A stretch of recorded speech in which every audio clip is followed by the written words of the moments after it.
most commonly used words to describe Tanzania until 2016 were peaceful and poor. From 1992, when Tanzania transformed from a single-party autocracy to a multi-party democracy, we became known as a transitioning democracy with a lot of potential. That is a polite euphemism for an authoritarian state that does not commit atrocities against its people and allows a modicum of controlled opposition. I was born in Zanzibar, Tanzania, and in the late 1990s, I became a corporate litigator. By 2007, I was successful and had reported cases under my belt. I knew that a transitioning democracy is nothing more than camouflage. So along with my practice, I had a weekly unpaid column in a daily English paper in which I espoused the importance of democracy, rule of law, human rights, and freedoms.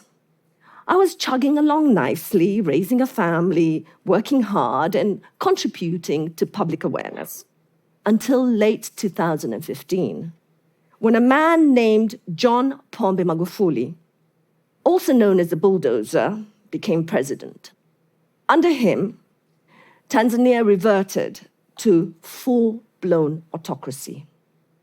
My anxiety spiked, knowing that my life and that of many others in Tanzania was about to be turned upside down. My peaceful daily life quickly turned into horror. Every day for 4 years, from 2017 to 2021, I lived a personal nightmare, which was played out on the public arena. My office was bombed. A client and friend was shot 16 times. Friends and colleagues were arrested and imprisoned without due process. Others disappeared. Some were maimed. And I became the target of a state-sponsored press smear campaign. And the state eventually unlawfully disbarred me from practicing my profession. My self-image had become so enmeshed with my profession that I didn't recognize myself anymore. I had to rediscover who I was. But what kept me going through those 4 years was, one, knowing that my belief in agency and free will for the people of Tanzania was echoed by millions of others. So I found a way to keep speaking out, even after being censored. Secondly, I found community in the alliances I made with people who had also found their voices and were willing to fight for democracy, a community that became my safe space. And lastly, autocracies fail. It is what history has taught us. I reminded myself every day that I was on the right side of history and the autocracy in Tanzania would fail and democracy would prevail. So here's how it all started in 2015. President Magufuli promised Tanzanians wealth and the end to corruption in exchange for democracy. He claimed it was too messy, too many voices to contend with. And this would lead to too many compromises, and wealth in the form of development would suffer. As for corruption, the bulldozer told us that rule of law was too slow. Corruption could only be dealt with by a messianic character like himself, who could mete out justice quickly and effectively. The association Transparency International rates the police and the judiciary amongst the 2 most corrupt institutions in Tanzania. So in a country where the GDP per capita is less than $800 American per annum, and corruption is a daily experience for the average person, giving up an abstract concept like democracy for the promise of wealth and a corruption-free society is a very attractive proposition. Very few realize that this abstract concept holds within it our agency, our free will, the very essence of our humanity. In early 2016, my weekly column on the importance of democracy was cancelled. That was extremely frustrating, and I let my editor know how much in no uncertain terms. After a heated debate, the editor admitted that the survival of the paper depended on him making some concessions, including cutting my views out of the publication. I felt like I had been robbed of my agency. My editor also asked me to self-censor and warned me that if I did not, the state would retaliate by creating fear, alienating me from family and friends, and destabilizing me financially.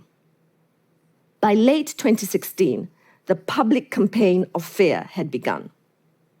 Bodies wrapped in gunny sacks would wash up on our pristine beaches. Journalists and businessmen would disappear without a trace. Police would snatch and grab journalists, human rights activists, lawyers, opposition politicians, and keep them incommunicado. The country was consumed by fear.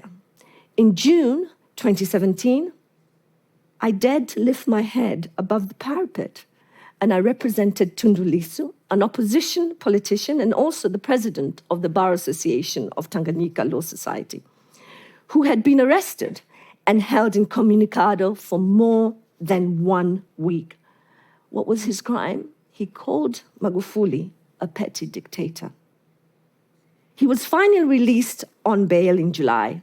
It was then, about a month later, at 2 a.m. on the 26th of August, that my office building was bombed. The campaign of fear had become personal, and no one has ever been charged for that offense. I recall the fear in my colleagues' eyes as they asked me to self-censor. Association with me had become dangerous, and I started to lose friends. It was very lonely.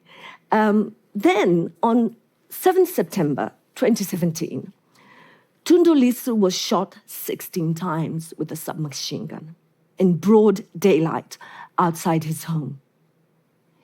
He survived this murderous attempt, and no one has been charged.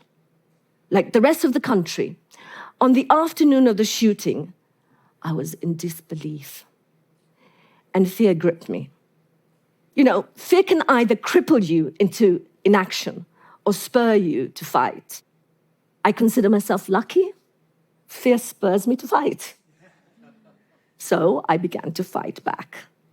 I looked for a way to continue to advocate for democracy, rule of law, and human rights on a platform outside the reach of the state. Twitter.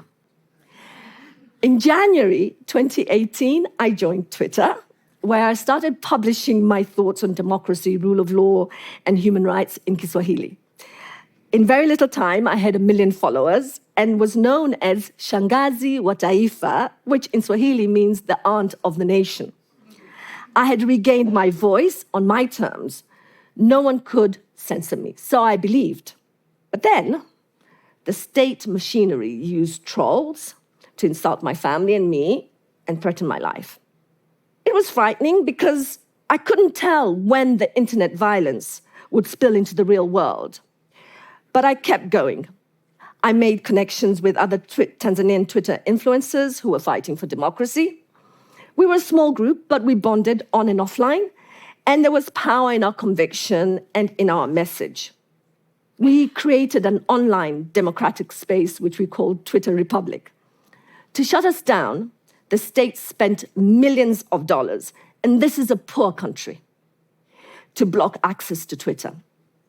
We installed free VPNs, encouraged others to do the same, and continued tweeting relentlessly.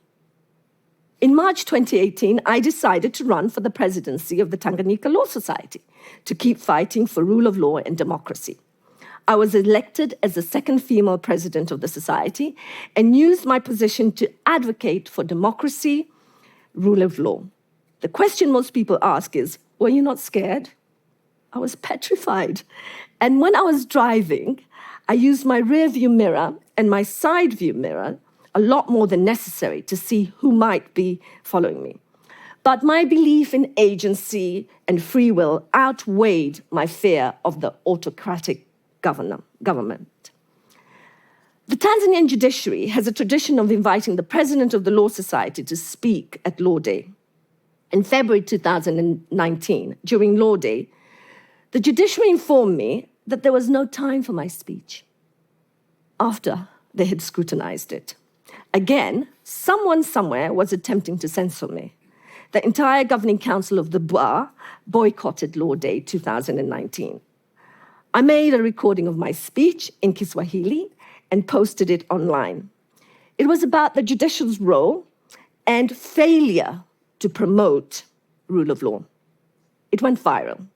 I had once again regained my autonomy and my ability to share the truth. Not sufficiently satisfied with my presence on Twitter, I, along with a group of concerned citizens, decided to bring our activism to court. In 2018, we commenced a slew of cases against the president and his government for breaching our constitution. We also made sure that the cases were fought out in the court of public opinion, if only to educate. In early 2019, the judge presiding over one of these cases suspended me from practicing indefinitely without giving me a right to be heard. By September 2020, as I mentioned, I was permanently disbarred. The reasons don't matter. Suffice it to say that in Tanzania, the bar is not independent, and we're disciplined by a judge sitting in a panel with the director of public prosecution. And both of them are presidential appointees. I lost my right to earn a living.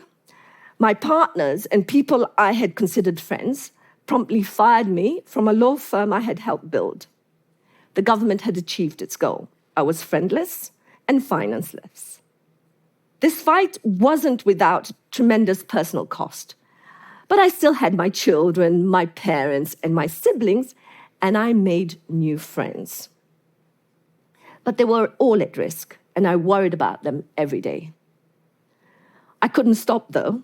I realized that so long as I was living in an autocracy, I didn't have a career anyway. There is no rule of law in an autocracy. And lawyers are only relevant where there is respect for the rule of law. Worse still, I would lose my agency and free will, and I confidently said to myself, in any event, I'm on the right side of history. It wasn't long before I did find out how right I was. In March 2021, Magufuli was pronounced dead. He was a COVID denier, and the state denies he died from COVID. But, public consensus disagrees with the state.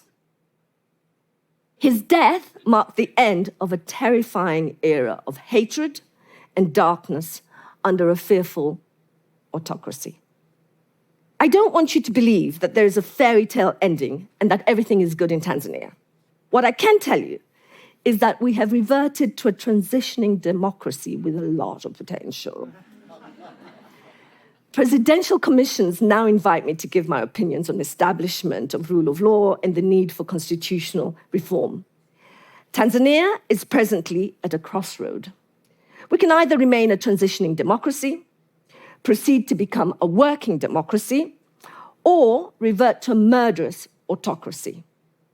This depends entirely on whether enough people can stand up for democracy. So, if there's one thing you can take home from this, it's this. If you live in a full-fledged democracy, please don't sit back. We need you to keep your country democratic. If, like me, you're living in a transitioning democracy, it's a good and safe place to fight for democracy, because transitioning democracies can easily revert into full-fledged autocracy, where fighting for democracy becomes a lot riskier. And if you're living in an autocracy, you can still fight. But it's better if you aren't fighting alone. Find your people so you can look out for each other and stay safe. Thank you.